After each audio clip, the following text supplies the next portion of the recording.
नमस्कार, 8 बजे की खबरों में हाजिर हैं। पहले खबर जम्मू कश्मीर के पंपोर इलाके से, जहां 3 दिन तक आतंकवादियों से चली मुठभेड़ आज समाप्त हो गई। 2 आतंकी मारे गए। इतना समय लगने पर सेना ने कहा कि इस बिल्डिंग में 60 कमरे और 60 बाथरूम मौजूद थे, यानी कि 120 कमरों को पूरी तरह से सैनिटाइज करना था। 6 मंजिला इमारत भी थी ये। तो सेना ने यह भी साफ किया कि खुद का कोई नुकसान नहीं पहुंचा और यही सेना की शुरुआत से रणनीति थी।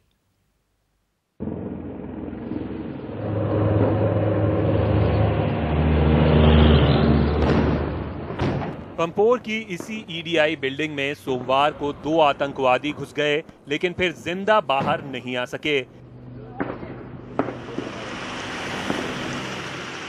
करीब 60 घंटे तक चले ऑपरेशन के बाद सुरक्षा बलों ने दोनों को मार गिराया।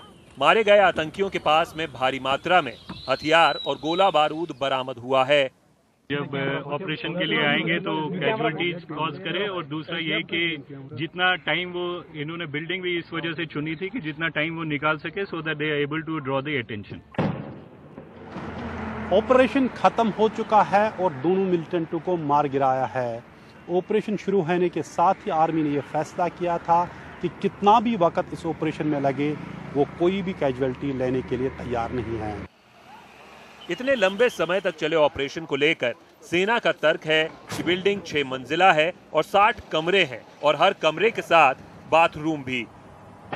ऐसे में तलाशी लेकर कार्रवाई आसान काम नहीं है।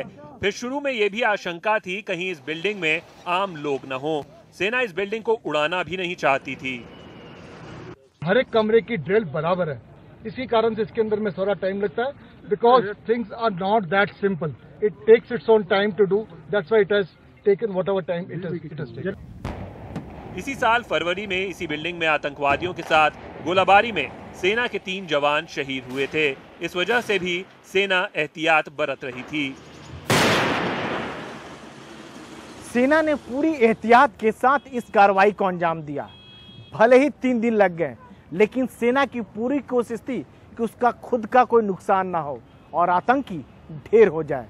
सेना इस मिशन में पूरी तरह कामयाब रही है। पंपोर से नजीर मसूदी के साथ नई दिल्ली में राजीव रंजन, एनडीटीवी इंडिया। उधर रक्षा मंत्री मनोहर पर्रिकर ने आज कहा कि सर्जिकल स्ट्राइक का श्रेय सेना और देश की जनता को जाता है।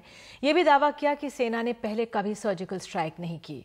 सरकार में हिम्मत थी, ये फैसला उसने लिया जिसके जरिए सेना का बीते 30 साल का गुस्सा निकला और देश की जो अनुमानित छवि थी वो बदली। 127 crores people of this country and Indian armed forces deserves the credit of surgical strike. 29 सितंबर को नियंत्रण रेखा के पार भारतीय सेना की कार्रवाई से पहले कोई सर्जिकल स्ट्राइक नहीं हुई। मुंबई के एक कार्यक्रम में रक्षा मंत्री मनोहर पर्रिकर ने यह बयान दिया। पर्रिकर ने कहा कि इससे पहले नियंत्रण रेखा के पार जो भी कार्रवाई हुई वो पाकिस्तान की बॉर्डर एक्शन टीम की हरकतों का जवाब देने के लिए सेना के स्थानीय कमांडर के स्तर पर हुई। The local commander sometimes takes action against a punitive action against an opponent who has been troubling him. That's right. To settle the score, it's not an official action of the approved by the government, and therefore it is called as court operation. There is deniability without knowledge of anyone. रक्षा मंत्री ने कहा, भारतीय सेना ने इस surgical strike के जरिए बीते 30 साल के गुस्से को जाहिर किया है। The satisfaction of 30 years of boiling within and the steam that had accumulated was vented off. Parrikar ने कहा कि पाकिस्तान ने भारत के दोस्ती का हाथ बढ़ाने को एक कमजोरी की तरह लिया। यही वजह है कि हमें बताना पड़ा कि इसे हमारी कमजोरी ना समझा जाए। Hand of friendship was probably construed as a weakness by few, and they needed to be told very firmly. What we have done on 29th is telling our adversaries very firmly that India will not tolerate this. सेना की surgical strikes के बाद रक्षा मंत्री मनोहर पर्रिकर इस मसले पर सबसे ज्यादा मुखर रहे हैं। उत्तर प्रदेश समेत 5 राज्यों में अगले साल की शुरुआत में होने वाले चुनावों को देखते हुए इन बयानों को सियासत के नजरिए से भी देखा जा रहा है। दिल्ली से राजीव रंजन की रिपोर्ट, एनडीटीवी इंडिया। सरकार के आला सूत्रों ने कहा है कि भारत का इरादा युद्ध का नहीं बल्कि देश को 2025 तक महाशक्ति बनाना है, लेकिन उस पर युद्ध थोपने के हालात में सेना मुंहतोड़ जवाब देने में सक्षम है। सूत्रों का कहना है कि विपक्ष नहीं चाहता कि मोदी सरकार को सर्जिकल स्ट्राइक का सियासी फायदा मिले, इसलिए वो जीएसटी की ही तरह सवाल उठा रहा है। अखिलेश शर्मा की रिपोर्ट। समय के बंधनों से, परिस्थिति की आवश्यकताओं से युद्ध कभी कभी अनिवार्य हो जाते हैं, लेकिन ये धरती का मार्ग युद्ध का नहीं, ये धरती का मार्ग बुद्ध का है।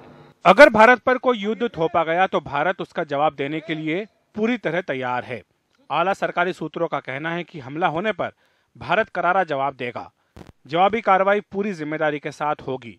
भारत का लक्ष्य 2025 तक दुनिया की एक महाशक्ति बनना है, इसीलिए भारत का जोर आर्थिक तरक्की पर है। एटम बम की धमकियों पर सूत्रों ने कहा कि पहले परमाणु हमला करने वाले को बड़ी कीमत चुकानी होगी। सूत्रों के मुताबिक सर्जिकल स्ट्राइक के लिए बड़े पैमाने पर तैयारी की गई थी। इसकी बाकायदा टाइमलाइन तैयार की गई थी। कूटनीतिक मोर्चे पर कार्रवाई और संयुक्त राष्ट्र अधिवेशन की तारीखों का भी ध्यान रखा गया था, ताकि पाकिस्तान वहां के मंच का इस्तेमाल न कर सके। सर्जिकल स्ट्राइक के बारे में अमेरिका को सूचना नहीं दी गई थी। अब नीति है स्पीड, सरप्राइज और स्किल, यानी चौंकाते हुए तेजी से कुशलता के साथ पलटवार। भारत की जवाबी कार्रवाई के बारे में अंदाजा लगाना मुश्किल होगा।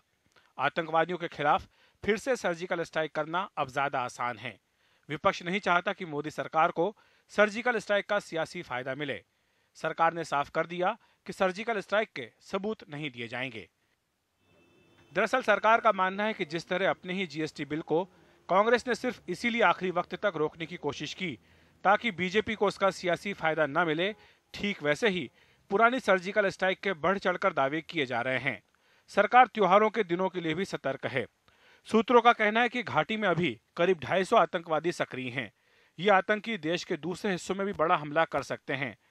पाकिस्तान भारत पर बातचीत का दबाव डालने के लिए आतंकवाद का सहारा लेता है, लेकिन पाकिस्तान के साथ बातचीत सिर्फ आतंकवाद पर ही होगी, किसी और विषय पर नहीं।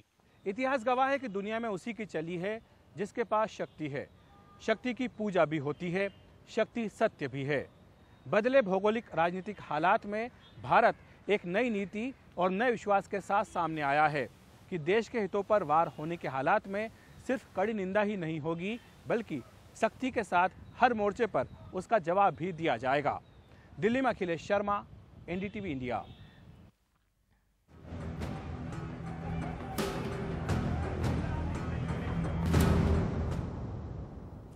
और अब उत्तर प्रदेश की चुनावी सरगर्मी, जहां 2017 में विधानसभा चुनाव है। सभी राजनीतिक दलों ने कमर कस ली है। प्रधानमंत्री ने तो कल ही बीजेपी का चुनावी बिगुल यहां पर बजा दिया, लेकिन समाजवादी पार्टी के यादव परिवार का घमासान थमता नहीं दिख रहा। सबसे ताकतवर परिवार की लड़ाई समाजवादियों के लिए चिंता बन गई है। चाचा भतीजे की लड़ाई आज फिर सामने आई, जब राम मनोहर लोहिया की पुण्यतिथि के मौके पर मुलायम सिंह यादव, अखिलेश और शिवपाल अलग थलग दूर दूर नजर आए। कार्यक्रम में अखिलेश आए, माल्यार्पण किया और निकल गए। पिता मुलायम सिंह का इंतजार भी नहीं किया। और इसी पर हम आपको बता दें तो आज मुलायम सिंह यादव ने इस पूरे मामले पर एक सीख भी दी। इस कला को देखते हुए कार्यकर्ताओं से उन्होंने कहा कि छोटे कार्यकर्ता जनता के बीच नहीं जाते, बड़े नेताओं के पीछे ही लगे रहते हैं, बस टिकट मांगते रहते हैं। 7 पेज में रविवार अखबार में मेरे ख्याल लिखा तो प्रथम पेज पर लिखा हुआ था पिछड़ों का नकली नेता मुलायम सिंह यादव। तब इतने बड़े होशियार थे कार्यकर्ता, उन्होंने उसको खरीद लिए और जहाँ नकली लिखा वहां बहुत बढ़िया तरह से असली लिखी। आज आप में है कोई जो मेरे ख्याल से बोलता है। अब आजकल कार्यकर्ता मेहनत तो करते हैं, लेकिन सिद्धांतों पर, कार्यक्रमों पर कोई बहस। कमाल खान हमारे सहयोगी हमारे साथ मौजूद है। कमाल, क्या अटकलें लग रही हैं? क्या यादव परिवार चुनावों से पहले जो ये पार्टी है, क्या एकजुट रह पाएगी? क्योंकि जो प्रदेश अध्यक्ष हैं, चाचा हैं शिवपाल यादव, वो मंच पर नहीं जाते। अखिलेश अपने पिता मुलायम सिंह यादव के लिए नहीं रुकते हैं। क्या अटकलें वहां पर? देखिए ऐसा है कि आज का वाकया जो है वो तो ये है कि शिवपाल जी पहले पहुंच गए थे। अखिलेश यादव को 10 बजे आना था, वो शायद थोड़ा सा पहले पहुंच गए। और यादव परिवार की तरफ से ये कहा गया है कि मुलायम सिंह के आने का कार्यक्रम पहले से तय नहीं था और अखिलेश यादव को किसी तयशुदा कार्यक्रम में जाना था, इसलिए वो पहले वहां से निकल गए और मुलायम सिंह जी अचानक दिल्ली से आए और वहां कार्यक्रम में पहुंच गए। उनकी तरफ से ये आज सफाई दी जा रही है। लेकिन है क्या कि लगातार बहुत तरह की चीज़ें हुई हैं जिससे इस तरह की लोग अटकलें लगाते हैं और उन कयासों को ज़्यादा बल मिलता है कि परिवार में फूट बहुत ज़्यादा बढ़ गई है। मिसाल के लिए आप देखिए कि अखिलेश यादव 43 साल से मुलायम सिंह के साथ रह रहे थे और उनका परिवार भी साथ रहता था। अभी 2-3 रोज़ पहले वो मुलायम सिंह के घर से अलग एक घर बना लिया है उन्होंने और अपनी पत्नी और बच्चे के साथ वहाँ रहने के लिए चले गए हैं। दूसरा, पिछले 15 दिन के अंदर 6 बड़े ऐसे काम हुए हैं जो अखिलेश की मर्जी के खिलाफ मुलायम सिंह यादव या शिवपाल यादव ने किए हैं। जैसे कौमी एकता दल का मर्जर हो गया है, मुख्तार अंसारी को टिकट देने की बात हो गई है। इसी तरह गायत्री प्रजापति को अखिलेश नहीं चाहते थे वापस मंत्री बनाना, उन्हें वापस बना दिया गया है। अमरमणि त्रिपाठी के बेटे अमनमणि त्रिपाठी को टिकट उनकी मर्जी के खिलाफ दे दिया गया है, जबकि उनके ऊपर अपनी पत्नी की हत्या का आरोप है और सीबीआई जांच चल रही है। इसी तरह अखिलेश के 7 करीबी लोगों को पार्टी से बर्खास्त कर दिया गया है, जिनमें 3 MLCs हैं और 4 यूथ विंग के अध्यक्ष हैं। अखिलेश यादव एक ट्रस्ट के उद्घाटन में पहुंचे, ये सारे बर्खास्त शुदा लोग उनके साथ वहां मौजूद थे। उसका फोटो सेशन हुआ और जो प्रेस नोट जारी हुआ उसमें सब में उनका नाम दिया गया था जो बर्खास्त शुदा लोग हैं। तो परिवार में ये सब जो हो रहा है उससे लोगों को लगता है कि रिफ्ट जो है बढ़ रही है। पिछले दिनों अखिलेश यादव ने कहा, जब उनसे पूछा गया तो उन्होंने कहा कि ट्रम्प कार्ड जिसके पास होता है आखिर में जीत उसी की होती है। तो लोगों को ये लग रहा है कि शायद वो कोई ऐसा एक ट्रम्प कार्ड चलेंगे और वो मात देने की कोशिश करेंगे जिनसे उनका झगड़ा परिवार के अंदर चल रहा है। और जहाँ तक अफवाहों का बाजार गर्म है, सोशल मीडिया है, वो तो ये कह रहा है कि अखिलेश ने घर बदल लिया है, दफ्तर बदल लिया है, अब क्या वो दल भी बदलना चाहते हैं। कुछ लोग कह रहे हैं कि अमित शाह ने उनको ऑफर दिया है कि अगर वो पिता और चाचा को छोड़ दें तो उनको वो CM कैंडिडेट डिक्लेयर कर सकते हैं। कुछ लोग कह रहे हैं कि कांग्रेस जो है वो ज़्यादा नेचुरल एलाई है और इस अफवाहों को बल इसलिए मिलता है कि 2 बार अखिलेश यादव तारीफ कर चुके हैं राहुल गांधी की, और राहुल गांधी एक सार्वजनिक मंच से अपनी रैली में कह चुके हैं कि अखिलेश यादव बहुत अच्छे लड़के हैं।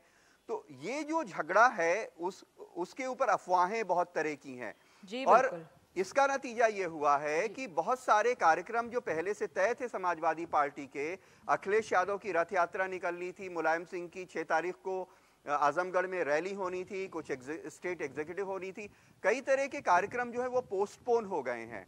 तो उसकी वजह से बहुत तरह की ऊहापोह की स्थिति अभी भी बनी हुई है कि कैसे ये सुलह होगी और इस झगड़े का नतीजा, इसका अंजाम आखिर क्या होगा। बहुत बहुत शुक्रिया कमाल, पूरी स्थिति को समझाने के लिए। सुलह होगी भी या नहीं होगी या दरार बढ़ेगी, आपके पास कल फिर आएंगे और यूपी को समझेंगे, यूपी के महाभारत को।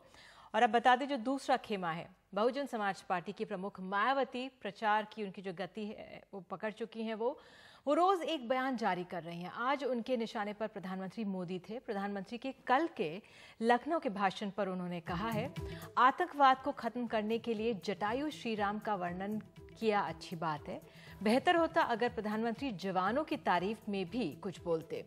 जवानों ने जान हथेली पर रखकर सर्जिकल स्ट्राइक किया। युद्ध से बुद्ध के रास्ते जाने की बजाय बुद्ध के ही रास्ते पर वो चलें। जातिवाद, सामाजिक बुराइयां खत्म करने के लिए जुमलेबाजी से काम नहीं चलेगा, बाबा साहेब के बताए रास्ते पर ही चलना होगा। तो आइए अब राजनीति से आगे बढ़ते हैं। आज मुहर्रम है। करबला में इमाम हुसैन और उनके 72 साथियों की शहादत की याद में आज पूरे मुल्क में मुहर्रम का गम मनाया गया। शोक में डूबे मुसलमानों ने सड़कों पर अलम और ताजियों के जुलूस निकाले और मातम किया।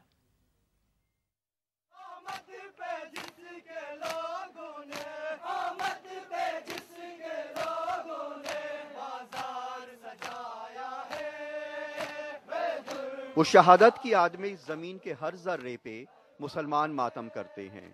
कुछ के हाथों में जंजीरें और तलवारें हैं, जो जिस्म पे पड़ती हैं तो लहू फूट पड़ता है। इस तरह उस तकलीफ को वो याद करना चाहते हैं जो इमाम हुसैन और उनके साथियों को हुई होगी।